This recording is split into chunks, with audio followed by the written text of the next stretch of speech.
हम middle class लोगों की सैलरी रेत की मुट्ठी जैसी होती है, जितना कसकर पकड़ो उतनी तेज फिसल जाती है।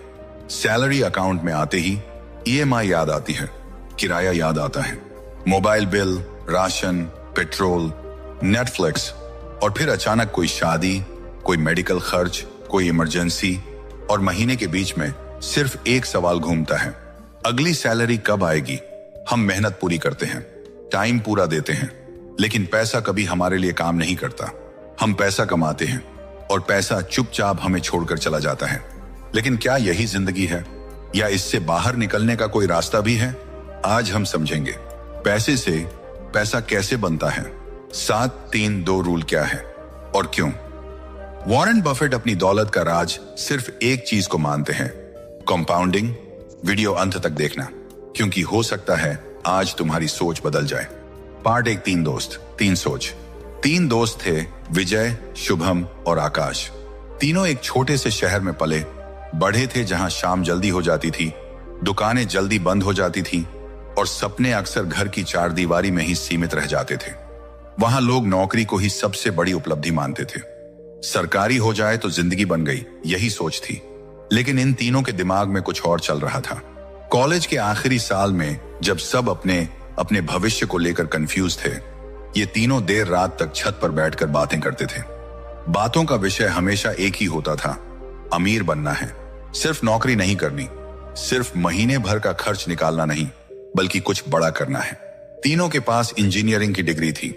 4 साल की पढ़ाई, प्रैक्टिकल्स, एग्जाम्स, प्रोजेक्ट्स और प्लेसमेंट की टेंशन के बाद अब उनके हाथ में वो कागज था जो समाज की नजर में उन्हें सेटल बना देता है। लेकिन उनके लिए वो डिग्री मंजिल नहीं थी, वो तो सिर्फ टिकट थी, मुंबई जाने की टिकट। मुंबई, सपनों की नगरी, जहां हर दूसरा इंसान कुछ बनने आया है, जहां भीड़ बहुत है लेकिन मौके उससे भी ज्यादा। जब तीनों पहली बार मुंबई पहुंचे तो स्टेशन की भीड़ देखकर एक पल को डर भी लगा। इतने लोग, इतनी भागदौड़, इतनी तेज जिंदगी, लेकिन उसी भीड़ में उन्हें अपना भविष्य भी दिख रहा था। उन्हें लगा, अगर यहां लाखों लोग कुछ बन सकते हैं तो हम क्यों नहीं। सपना तीनों का एक ही था, अमीर बनना। लेकिन सोच बिल्कुल अलग थी। विजय हमेशा से ग्रुप का सबसे एक्साइटेड और जोशीला लड़का था। कॉलेज में भी अगर कोई नई चीज आती थी तो सबसे पहले वही ट्राई करता था। उसके लिए जिंदगी का मतलब था अनुभव। वो कहता था, पैसा कमाने का क्या फायदा अगर जिंदगी एंजॉय ही ना कर पाए। उसे लगता था कि यंग एज दोबारा नहीं आएगी। अभी घूमना है, अभी दिखना है, अभी जीना है। उसकी नजर में अमीर बनने का मतलब था अच्छी लाइफस्टाइल, ब्रांडेड कपड़े, नया फोन, सोशल सर्कल, लोगों के बीच एक स्टेटस। उसे विश्वास था कि जब कमाना शुरू कर देगा तो धीरे धीरे सब सेट हो जाएगा। सेविंग बाद में कर लेंगे, इन्वेस्टमेंट बाद में कर लेंगे, अभी तो लाइफ जीनी है। दूसरी तरफ शुभम था, शांत, सोचने वाला, हर चीज को गहराई से समझने वाला। कॉलेज में भी जब बाकी लोग सैलरी पैकेज की बात करते थे, वो पूछता था, कंपनी कितने साल टिकेगी। जब लोग बाइक खरीदने का प्लान बनाते थे, वो पूछता था, अगर वही पैसा कहीं लगाया जाए तो 10 साल बाद कितना होगा। उसे हमेशा से जमीन, प्रॉपर्टी और डेवलपमेंट में दिलचस्पी थी। जब भी शहर में कोई नया मॉल या बिल्डिंग बनती थी, वो उसके बारे में पढ़ता था। उसे समझना था कि शहर कैसे बढ़ते हैं और पैसे कहां से बनते हैं। उसके लिए अमीर बनने का मतलब था एसेट्स बनाना, ऐसी चीजें जो उसके सोने पर भी उसके लिए काम करें। और फिर था आकाश, तीनों में सबसे ज्यादा ऑब्जर्व करने वाला। कम बोलता था, लेकिन जो बोलता था सोच समझ कर। कॉलेज के दिनों में ही उसने स्टॉक मार्केट के बारे में पढ़ना शुरू कर दिया था। उसे चार्ट समझ में आते थे, उसे नंबर पसंद थे, उसे लॉजिक पसंद था। जब बाकी दोस्त आईपीएल की बात करते थे, वो कभी कभी पूछ बैठता था, अगर किसी कंपनी का प्रॉफिट हर साल 15% बढ़ रहा है तो 10 साल बाद उसका स्केल कितना बड़ा होगा। उसे जल्दी अमीर नहीं बनना था, उसे सिस्टम समझना था। तीनों एक ही कमरे में बैठते थे, एक ही चाय की दुकान पर जाते थे, एक ही लोकल ट्रेन पकड़ते थे, लेकिन उनके दिमाग में चल रही फिल्म अलग अलग थी। विजय खुद को एक ऐसी जिंदगी में देखता था जहां लोग उसे नोटिस करें। शुभम खुद को ऐसी जिंदगी में देखता था जहां बैंक बैलेंस उसे सुकून दे। आकाश खुद को ऐसी जिंदगी में देखता था जहां पैसों का ग्राफ धीरे धीरे ऊपर जाता रहे। तीनों की शुरुआत एक जैसी थी, मिडिल क्लास बैकग्राउंड, सीमित पैसे, बड़े सपने। लेकिन असली फर्क कमाई में नहीं था, असली फर्क था सोच में। एक सोच कहती थी पहले खर्च फिर बचत, दूसरी सोच कहती थी पहले एसेट फिर आराम, तीसरी सोच कहती थी पहले नियम समझो फिर पैसा लगाओ। उन्हें उस वक्त अंदाजा भी नहीं था कि यही सोच आगे चलकर उनकी पूरी जिंदगी की दिशा तय करेगी। क्योंकि अमीर बनने का सपना देखना आसान है, लेकिन अमीर बनने की सोच रखना मुश्किल है। तीनों दोस्त एक ही शहर से आए थे, एक ही उम्र के थे, एक जैसी डिग्री थी, एक जैसी शुरुआत थी, लेकिन जिंदगी अब 3 अलग अलग रास्तों पर चलने वाली थी। पार्ट 2, विजय की कहानी। विजय को सबसे पहले नौकरी मिली, 30,000 महीना। जिस दिन ऑफर लेटर आया उस दिन उसकी आंखों में एक अलग ही चमक थी। घर फोन लगाया, मां की आवाज कांप रही थी खुशी से। पापा ने सिर्फ एक लाइन कही, अब तुम अपने पैरों पर खड़े हो गए। 23 साल की उम्र में 30,000 की सैलरी उसे करोड़ों जैसी लग रही थी। उसे लगा बस अब लाइफ सेट है, अब मैं जीत गया। मुंबई जैसे शहर में पहली सैलरी का मैसेज फोन पर आया तो उसने स्क्रीनशॉट लिया, दोस्तों को भेजा, इंस्टाग्राम स्टोरी लगाई। फर्स्ट सैलरी फीलिंग, उसे लगा यह शुरुआत है उस जिंदगी की जिसकी उसने कल्पना की थी। और यहीं से धीरे धीरे एक ऐसा रास्ता शुरू हुआ जो बाहर से चमकदार था लेकिन अंदर से खोखला। मुंबई का पार्टी कल्चर। वीकेंड का मतलब घर बैठना नहीं, बाहर जाना। नए नए cafe, rooftop restaurant, club nights. Office के लोग भी वही कर रहे थे। किसी ने नया फोन लिया, किसी ने एप्पल वॉच, किसी ने ब्रांडेड जूते। विजय को लगा अगर मैं पीछे रह गया तो लोग क्या सोचेंगे। पहली सैलरी के 3 महीने बाद उसने अपना पुराना फोन बदल दिया EMI पर, फिर कपड़े, फिर जूते। हर खरीद के बाद उसे कुछ मिनटों के लिए बहुत अच्छा लगता था, जैसे वो सच में आगे बढ़ रहा हो। लेकिन उसे यह नहीं पता था कि वो असल में एक ऐसे चक्र में फंस रहा है जिसका नाम है लाइफस्टाइल इन्फ्लेशन। सैलरी आई, खर्च बढ़ा, सैलरी थोड़ी बढ़ी, खर्च उससे ज्यादा बढ़ गया। धीरे धीरे उसे ऑफिस के पास रहने का मन हुआ। लोकल ट्रेन की भीड़ से थक चुका था। उसे लगा मैं कमाता हूं, मुझे आराम मिलना चाहिए। उसने ऑफिस के पास एक अपार्टमेंट लिया, 12,000 महीना रेंट। किराया देते समय उसे लगा कि यह खर्च नहीं, अपग्रेड है। अब उसका स्टेटस अलग था। अब वो कह सकता था मैं ऑफिस के पास रहता हूं। लेकिन सच्चाई यह थी कि उसकी सैलरी का लगभग आधा हिस्सा सिर्फ छत के लिए जा रहा था। कुछ महीनों बाद ऑफिस के 2 दोस्तों ने कार खरीद ली। लंच टाइम में पार्किंग में खड़े होकर वो अपनी कार की बातें करते। विजय के मन में हलचल शुरू हो गई। मेरे पास क्यों नहीं है? वो शोरूम गया, एक चमचमाती कार देखी, सपनों जैसी। कीमत ज्यादा थी, लेकिन सेल्समैन ने कहा सर EMI सिर्फ 12,000। सिर्फ, बस यही शब्द सबसे खतरनाक था। 12,000 EMI, 12,000 रेंट, 30,000 की सैलरी में 24,000 तो पहले दिन से फिक्स। बिजली, इंटरनेट, खाना, पेट्रोल अलग। कुल मिलाकर 25,000 से ज्यादा हर महीने पक्का खर्च। बचत लगभग खत्म, लेकिन बाहर से देखने पर सब शानदार था। कार थी, अच्छा फ्लैट था, ब्रांडेड कपड़े थे। लोग कहते विजय तो सेटल हो गया। उसे भी यही लगता था। लेकिन धीरे धीरे महीने के आखिर में बैलेंस घटने लगा। क्रेडिट कार्ड का इस्तेमाल शुरू हुआ। अगली सैलरी में भर दूंगा, और फिर वही चक्र दोहराया जाने लगा। यहीं पर एक लाइन याद आती है जो वॉरेन बफेट ने कही थी, खर्च के बाद जो बचे उसे मत बचाओ, पहले बचाओ, फिर जो बचे उसे खर्च करो। लेकिन विजय ने इसका उल्टा किया, पहले खर्च, फिर जो बचेगा वो बचत। और जब कुछ बचा ही नहीं तो बचत कहां से होती?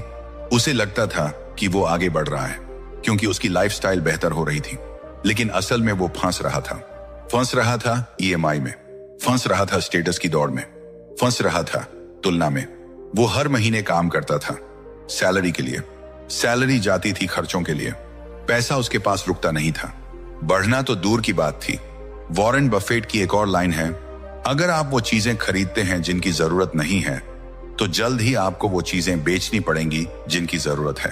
विजय को यह लाइन तब समझ में नहीं आई। उसे लगा कार जरूरी है, उसे लगा बड़ा फ्लैट जरूरी है, उसे लगा दिखना जरूरी है। लेकिन जो जरूरी था, financial stability, emergency fund, investment, वो पीछे छूट गया। 23 की उम्र में उसे लगा मैं जीत गया। 25 की उम्र तक वो EMI के हिसाब से महीने प्लान कर रहा था। 27 तक उसे सैलरी बढ़ने का इंतजार रहने लगा ताकि खर्च मैनेज हो सके।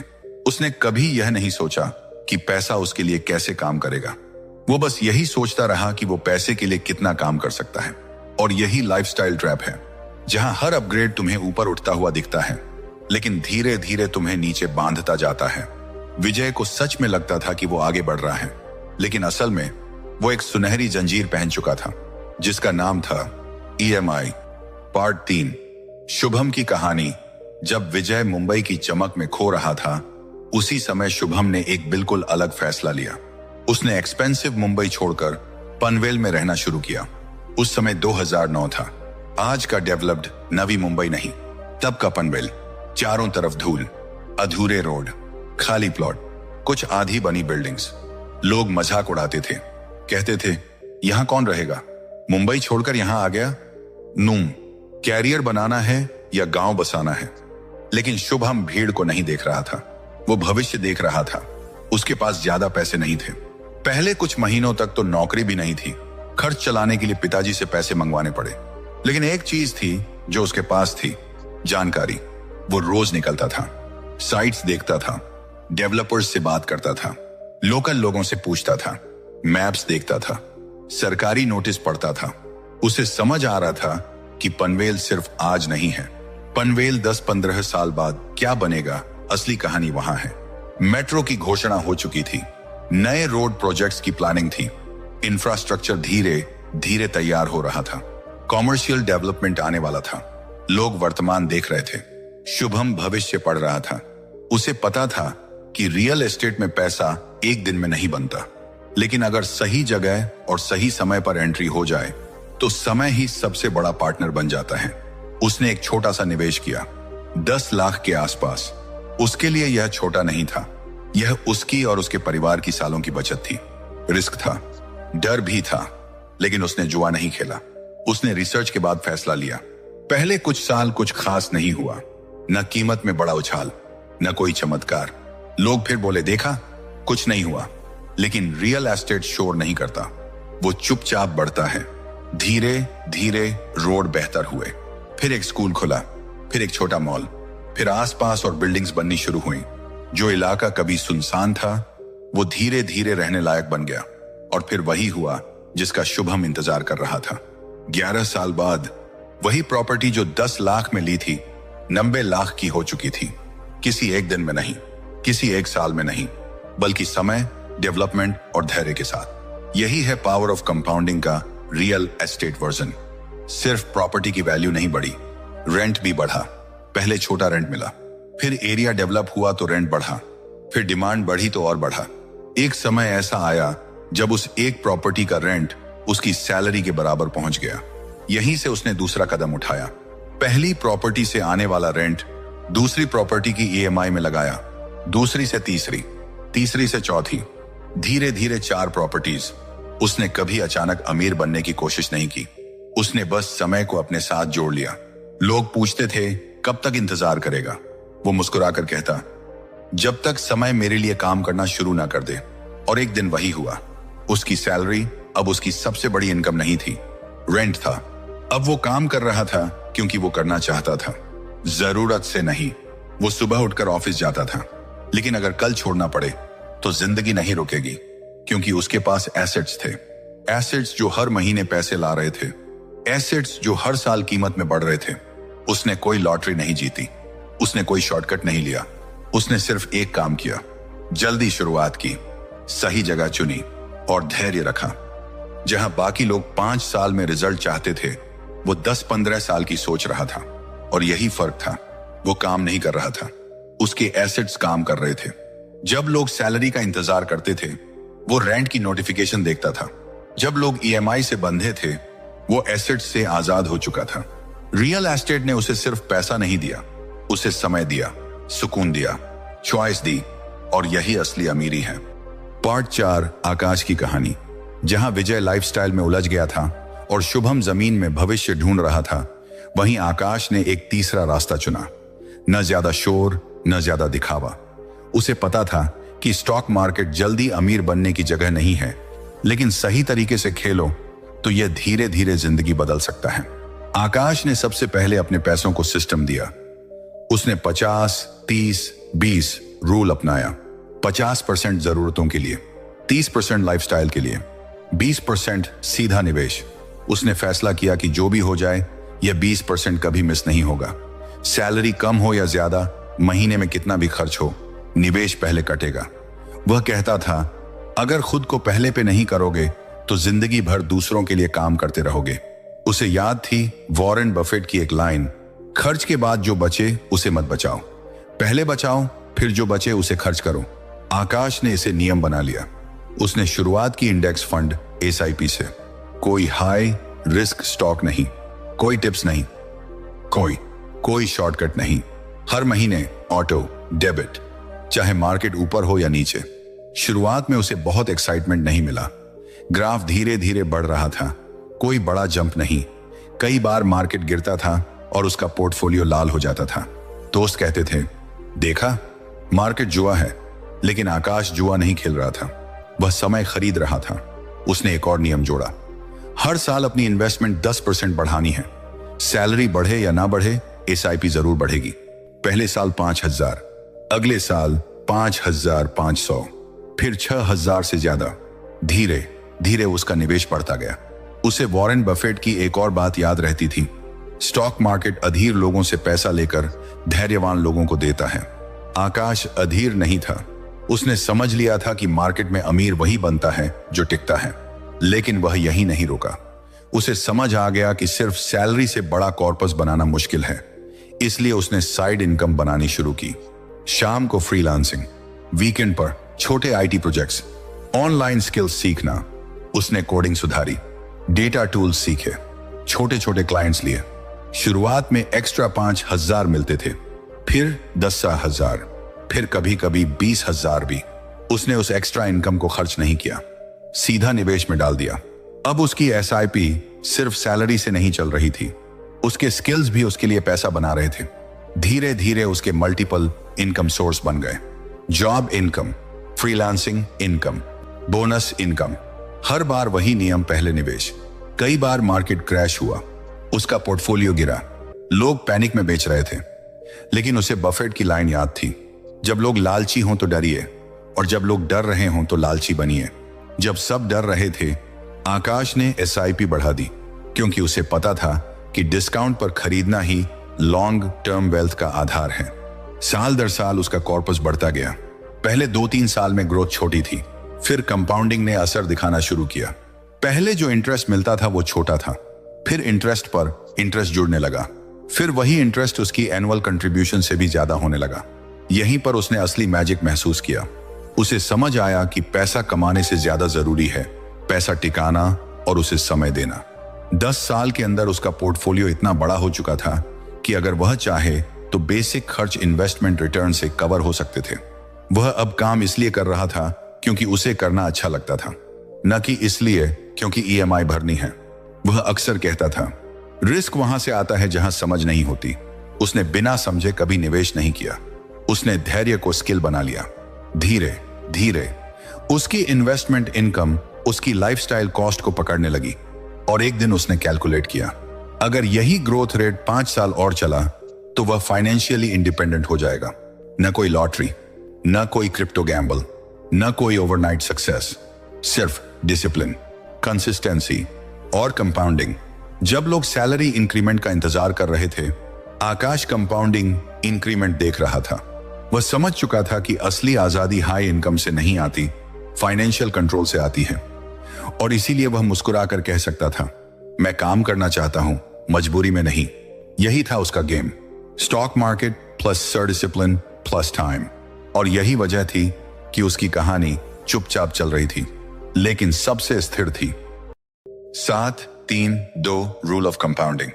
अब ध्यान से समझो, क्योंकि यही वो जगह है जहां ज्यादातर लोग गलती कर देते हैं। लोग सोचते हैं कि पैसा तभी बड़ा बनता है जब बहुत बड़ा अमाउंट लगाया जाए, लेकिन सच्चाई यह है कि पैसा अमाउंट से नहीं, रेट और टाइम से बढ़ता है। 7-3-2 रूल इसी खेल को आसान भाषा में समझाता है। अगर आपको औसतन 10% का रिटर्न मिलता है तो आपका पैसा लगभग 7 साल में 2 गुना हो जाता है। मान लो आपने 1 लाख निवेश किए, अगर 10% सालाना रिटर्न मिलता है तो लगभग 7 साल में वह 2 लाख के आसपास हो जाएगा। यह सुनने में बहुत रोमांचक नहीं लगता। 7 साल इंतजार और सिर्फ 2 गुना। यही वजह है कि ज्यादातर लोग बीच में ही रुक जाते हैं, क्योंकि पहले 7 साल कंपाउंडिंग का सबसे धीमा हिस्सा होता है। यही वो फेज है जहां लोग पेशेंस खो देते हैं। पहले साल में 10% का मतलब सिर्फ 10,000 की बढ़त। दूसरे साल 10% अब 1,10,000 पर लगेगा। तीसरे साल 1,21,000 पर। शुरुआती बढ़त छोटी दिखती है, धीमी लगती है, उबाऊ लगती है, लेकिन असली खेल यहां से शुरू होता है। पहले 7 साल बेस बनता है। इन 7 सालों में आप अमीर नहीं बनते, आप नींव बनाते हैं, जमीन तैयार करते हैं, गति इकट्ठी करते हैं। जब 1 लाख 2 लाख बनता है तब लोग कहते हैं बस इतना, लेकिन उन्हें यह समझ नहीं आता कि अब आगे जो होगा वो अलग होगा। अब शुरू होते हैं अगले 3 साल। जब 2 लाख पर 10% लगता है तो बढ़त अब 20,000 की होती है, 10,000 की नहीं। यही फर्क है। अब पैसा खुद भी कमाने लगा है। अब आपका पैसा आपके लिए काम कर रहा है। अगले 3 साल ग्रोथ तेज होती है, क्योंकि अब हर साल की बढ़त पिछले साल से बड़ी होती जाती है। ग्राफ अब थोड़ा ऊपर उठता दिखने लगता है। और फिर आते हैं आखिरी 2 साल। यही वो फेज है जिसे एक्सपोनेंशियल जंप कहते हैं। जब बेस बड़ा हो जाता है तो 10% भी बड़ा बन जाता है। अगर आपके पास 4 लाख हैं तो 10% मतलब 40,000। अगर 8 लाख हैं तो 10% मतलब 80,000। अब बढ़त सैलरी जैसी लगने लगती है। और यही है कंपाउंडिंग का जादू। पहले 7 साल में आप मेहनत करते हैं, अगले 3 साल में मेहनत का असर दिखने लगता है, आखिरी 2 साल में पैसा रॉकेट की तरह भागता है। इसीलिए इसे 7-3-2 रूल कहा जाता है। यह कोई जादुई फॉर्मूला नहीं है, यह समय का गणित है। शुरुआत में लाइन सीधी लगती है, धीरे धीरे कर्व बनता है, फिर वही कर्व तेजी से ऊपर उठता है। कंपाउंडिंग शुरू में बोरिंग लगती है, धीमी लगती है, लगता है कुछ हो ही नहीं रहा, लेकिन असल में अंदर ही अंदर गति बन रही होती है। जैसे हवाई जहाज रनवे पर दौड़ता है, शुरू में लगता है बस चल रहा है, फिर अचानक जमीन छोड़ देता है। कंपाउंडिंग भी वैसी ही है। जितना जल्दी शुरू करोगे उतना ज्यादा रनवे मिलेगा। अगर आप बीच में रुक गए तो प्लेन कभी उड़ान नहीं भरेगा। 7 साल धैर्य चाहिए, 3 साल भरोसा चाहिए, 2 साल में चमत्कार दिखता है। लेकिन वो 2 साल उन्हीं को मिलते हैं जो पहले 7 साल टिके रहते हैं। यही है 7-3-2 रूल ऑफ कंपाउंडिंग। धीरे शुरू होता है, फिर तेज होता है, और एक समय बाद अनस्टॉपेबल हो जाता है। अब इसे बहुत सरल तरीके से समझते हैं। 2, मान लो कोई 25 साल की उम्र में हर महीने 5,000 की SIP शुरू करता है। रिटर्न मान लेते हैं औसतन 12% सालाना। 5,000 सुनने में बड़ा अमाउंट नहीं लगता। कई लोग कहते हैं इससे क्या होगा, लेकिन खेल अमाउंट का नहीं, समय का है। अगर यही 5,000 हर महीने लगातार 30 साल तक निवेश किए जाएं, तो 55 साल की उम्र तक पहुंचते यह रकम करोड़ के आसपास पहुंच सकती है। ध्यान देना, यह जादू नहीं है, यह लॉटरी नहीं है, यह कोई अचानक बड़ा मुनाफा नहीं है।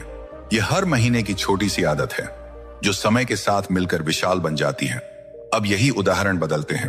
अगर वही 5,000 की SIP कोई 35 साल की उम्र में शुरू करे और 55 तक यानी सिर्फ 20 साल निवेश करे, तो उसका फाइनल कॉर्पस लगभग आधा रह जाएगा।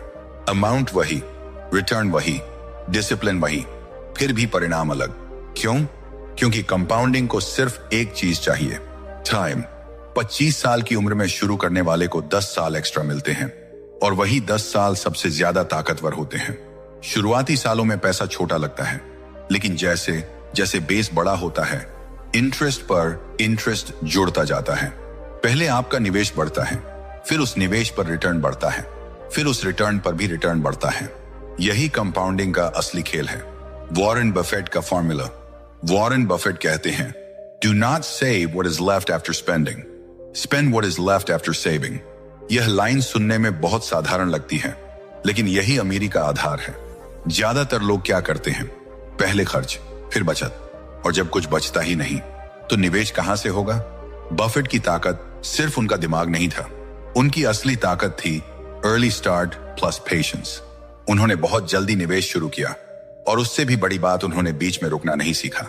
उनकी ज्यादातर संपत्ति 50 साल की उम्र के बाद बनी। क्यों? क्योंकि तब तक कंपाउंडिंग ने दशकों का समय जमा कर लिया था। सबसे बड़ी गलती क्या है? लेट शुरू करना। 25 में शुरू करो इक्वल फ्रीडम, 35 में शुरू करो इक्वल प्रेशर। 25 में शुरू करोगे तो समय तुम्हारे साथ होगा, 35 में शुरू करोगे तो समय तुम्हारे खिलाफ दौड़ रहा होगा। जो 25 में शुरू करता है वह धीरे धीरे बेस बनाता है, उसे कंपाउंडिंग के पूरे 30 साल मिलते हैं। जो 35 में शुरू करता है उसे वही मंजिल पाने के लिए ज्यादा अमाउंट लगाना पड़ता है, ज्यादा रिस्क लेना पड़ता है और ज्यादा तनाव झेलना पड़ता है। टाइम खरीदा नहीं जा सकता, लोन से नहीं, हाई सैलरी से नहीं। आप सैलरी बढ़ा सकते हैं, इन्वेस्टमेंट बढ़ा सकते हैं, रिस्क बढ़ा सकते हैं, लेकिन समय नहीं बढ़ा सकते। यही वजह है कि अर्ली स्टार्ट एक अनफेयर एडवांटेज है। Final comparison. 36 की उम्र में तस्वीर साफ हो चुकी थी। शुभम फाइनेंशियली फ्री, उसके एसेट्स उसके लिए काम कर रहे थे। आकाश 5 साल में रिटायरमेंट की तैयारी, उसका कॉर्पस इतना बड़ा हो चुका था कि पैसिव इनकम बनने लगी थी। विजय 20 साल ईएमआई बाकी, सैलरी बढ़ी थी लेकिन खर्च उससे तेज बढ़े थे। फर्क कमाई में नहीं था, फर्क सोच और डिसिप्लिन में था। सैलरी कम होना प्रॉब्लम नहीं है, बहुत लोग कम सैलरी से शुरुआत करते हैं। हैबिट्स असली प्रॉब्लम है। अगर आदत है पहले खर्च करने की तो लाख कमाओ या 10 लाख कमी महसूस होगी। Early start equal unfair advantage. जितना जल्दी शुरुआत उतना लंबा रनवे। कंपाउंडिंग स्लो शुरू होती है, पहले बोरिंग लगती है, धीमी लगती है, लेकिन जो टिके रहते हैं उनके लिए वही कंपाउंडिंग अनस्टॉपेबल बन जाती है। आखिर में अमीर वो नहीं बनता जो सबसे ज्यादा कमाता है, अमीर वो बनता है जो सबसे ज्यादा समय तक डिसिप्लिन रहता है। अगर आज की कहानी में कहीं ना कहीं तुम्हें अपना चेहरा दिखा, अगर तुम्हें लगा कि तुम भी विजय की तरह दौड़ रहे हो या तुम शुभम और आकाश की तरह सिस्टम बनाना चाहते हो, तो अब फैसला तुम्हारे हाथ में है। अगर आप चाहते हो कि मैं 5,000 से 50,000 तक की पूरी SIP strategy step by step break down करूं, एक ऐसा अर्ली रिटायरमेंट रोड मैप बनाऊं जिसे मिडिल क्लास रियलिस्टिकली फॉलो कर सके, और एक प्रैक्टिकल इन्वेस्टिंग गाइड दूं जो थियरी नहीं ग्राउंड रियलिटी पर बेस्ड हो, तो कमेंट करो फाइनेंशियल फ्रीडम। मैं समझ जाऊंगा कि आप रेडी हो अगला लेवल अनलॉक करने के लिए। वीडियो पसंद आई हो तो लाइक जरूर करो। आपका एक लाइक सिर्फ एक क्लिक नहीं है, वो सिग्नल है कि ऐसा कंटेंट और बनना चाहिए। और अगर तुम सच में चाहते हो कि तुम सैलरी के पीछे भागना बंद करो और पैसा तुम्हारे लिए काम करना शुरू करे, तो चैनल सब्सक्राइब करो लेजेंड ऑफ फाइनेंस, क्योंकि यहां हम शॉर्टकट्स नहीं बेचते, यहां हम ओवरनाइट सक्सेस की कहानी नहीं सुनाते, यहां हम हाइप नहीं सिस्टम सिखाते हैं। मिलते हैं अगली वीडियो में, तब तक कमाओ नहीं समझदारी से बढ़ाओ।